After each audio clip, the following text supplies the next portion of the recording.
sea, si pueden romper el récord y hacerlo antes, sería de bendición. Aleluya.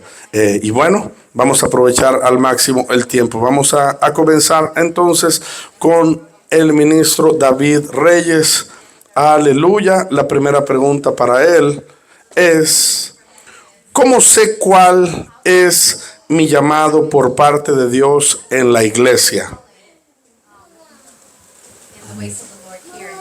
He estado estudiando esta respuesta, algo que hace tiempo creí tenerlo bastante claro. Creo que es más complejo de lo que se puede escuchar, y creo que no existe una respuesta que sea convincente para todos, que llenen cada uno de sus dudas, a lo cual yo respondería que el Señor trata de diferentes maneras con cada uno de ustedes, así como trabajó de diferente manera con Abraham, Isaac y Jacob. Así cada uno de nosotros somos diferentes. ¿Y cómo saberlo? A veces nosotros podemos tener una, ¿cómo es la palabra que busco? Una emoción, como lo presentaba mi hermano Levi el otro día, que miró los zapatos y entró emocionado. Digo, oye, pues los zapatos del pastor, iba a ser pastor. Pero en el proceso se dio cuenta que no estaba apto para eso, era un cargo demasiado pesado.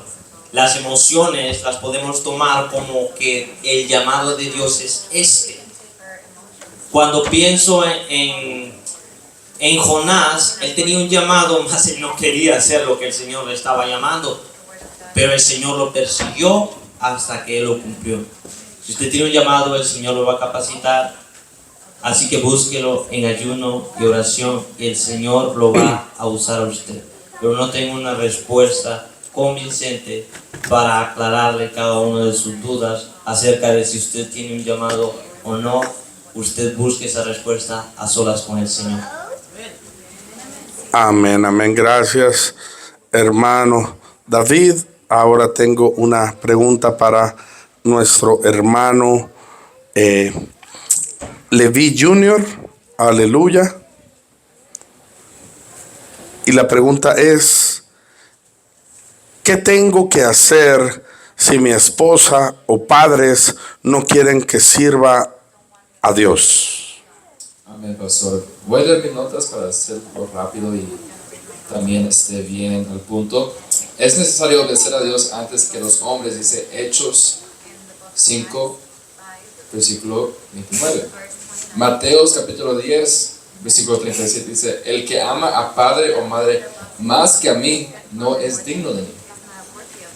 Cuando tú deseas servir a Dios,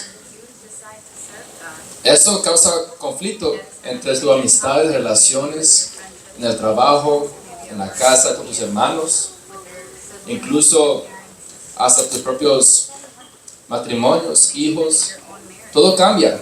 Un padre que decide seguir a Cristo Jesús, los hijos no creen en la iglesia, no conocen a Dios.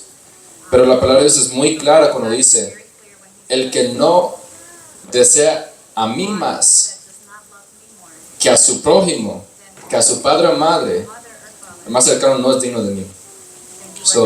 Yo creo que cuando alguien está decidido de seguir a Cristo, no tiene que importar lo que los demás dicen. Tampoco tiene que hacerlo que usted se ponga en un modo de que usted tiene que actuar de una manera con ellos y en la iglesia de otra manera.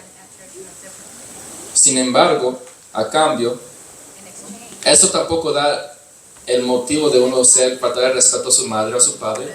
Tampoco no significa que usted va a parar de amar a sus padres o a sus amigos o a sus compañeros de trabajo en la escuela, que usted los va a ver menor que usted. No, usted va a demostrar quién es Dios, la luz de Dios. Usted va a hacer amor, paz, luz entre medio donde usted esté, pero no dejar que los demás definen o moldean cómo usted actúa para que ellos se sientan mejor alrededor de ti.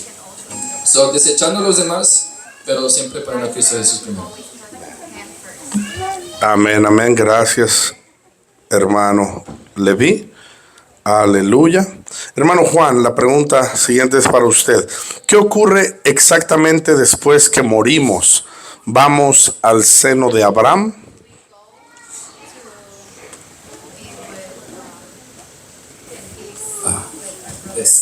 Después de que morimos, la Biblia nos dice, está una escritura en Lucas 16, algo bien específico, ¿verdad? En Lucas 16 está un pasaje bíblico que lo contó el Señor Jesús, y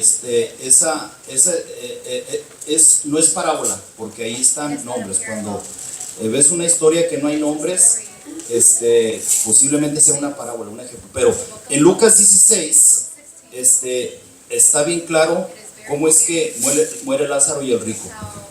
Cuando uno muere, el alma es eterna, el alma vive para siempre.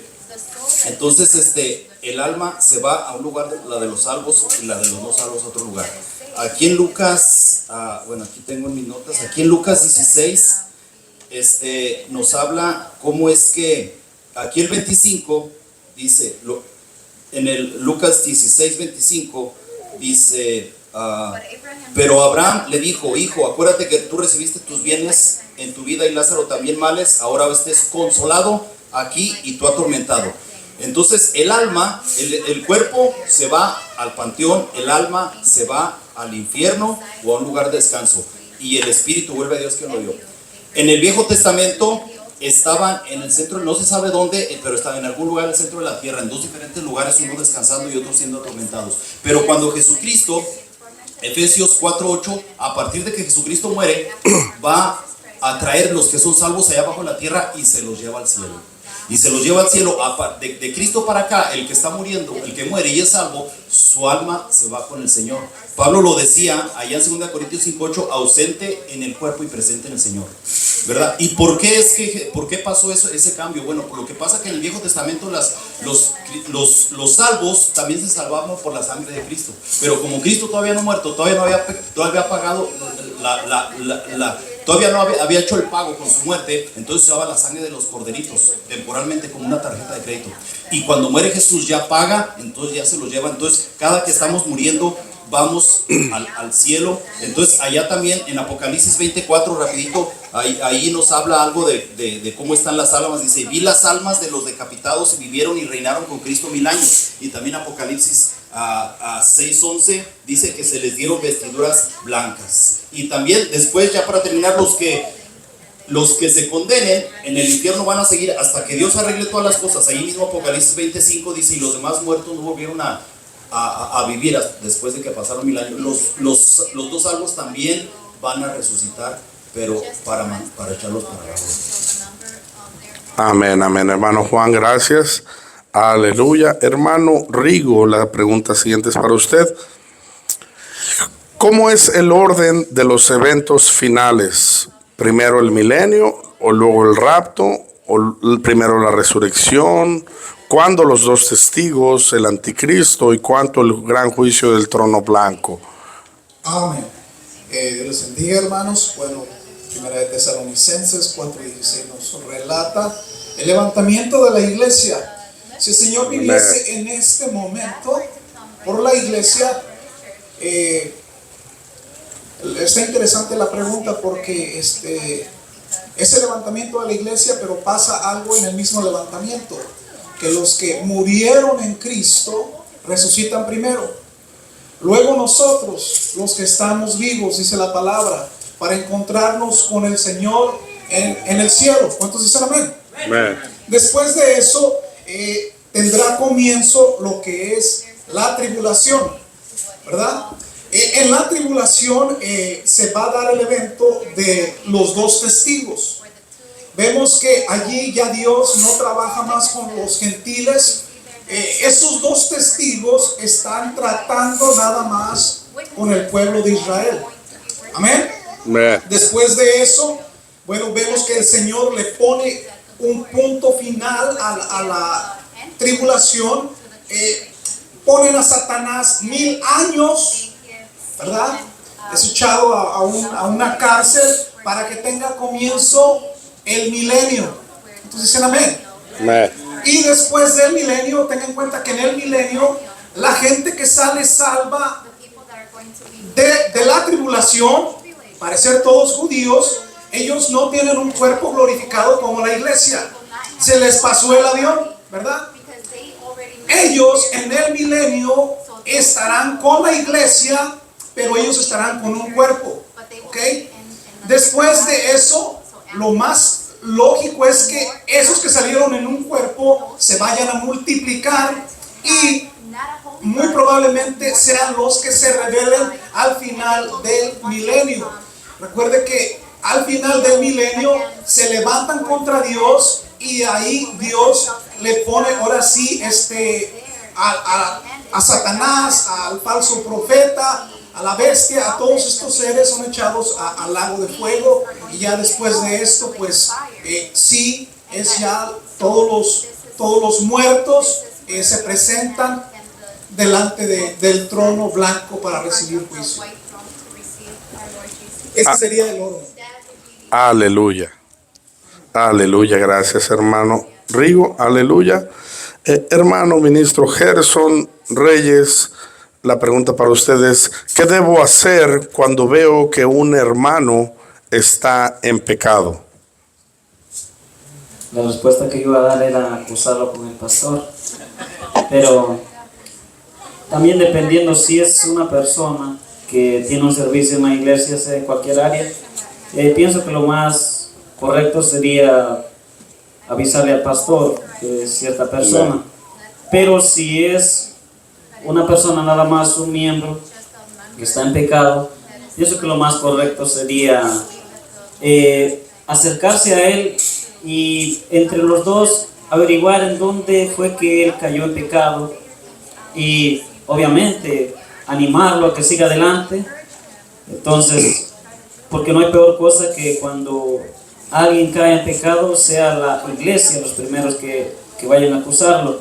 Entonces yo pienso que hay que actuar con sabiduría y ser nosotros como iglesia siempre quien tiene palabras de aliento para esa persona que ha caído en pecado, pero no ser como jueces para condenarlo.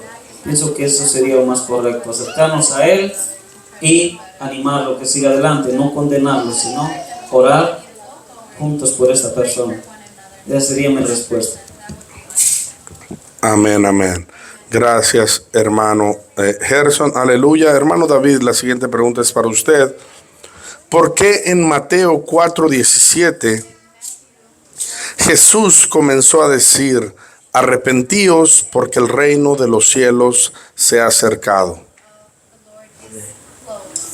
Voy a leer el versículo 17. Desde entonces comenzó Jesús a predicar y a decir: arrepentidos porque el reino de los cielos se ha acercado. Esto fue cuando principiaba el ministerio de Jesucristo. Para entender más esto hay que saber qué es el reino de los cielos. El reino de los cielos no es un lugar, no es el paraíso, la gloria de Dios. Hay que entender qué es el reino de los cielos y hay muchos versículos aquí en la Biblia donde el reino de los cielos dice semejante a una red, a una perla, a mostaza, a diversas cosas. El reino de los cielos es semejante. Está hablando precisamente del Espíritu Santo. Y Jesús está diciendo: arrepentidos porque el reino de los cielos se ha acercado. Y sí, estaba tan cerca que tiempo después descendió en el Pentecostés, en la casa de Cornelio, donde todos los arrepentidos y convertidos recibieron el Espíritu Santo. Por eso todos predicaban arrepentidos y convertidos.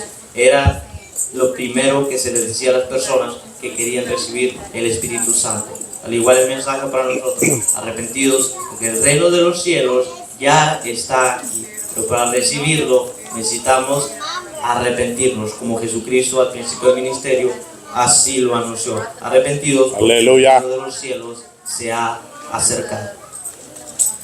Gracias. Gracias, hermano David. Aleluya.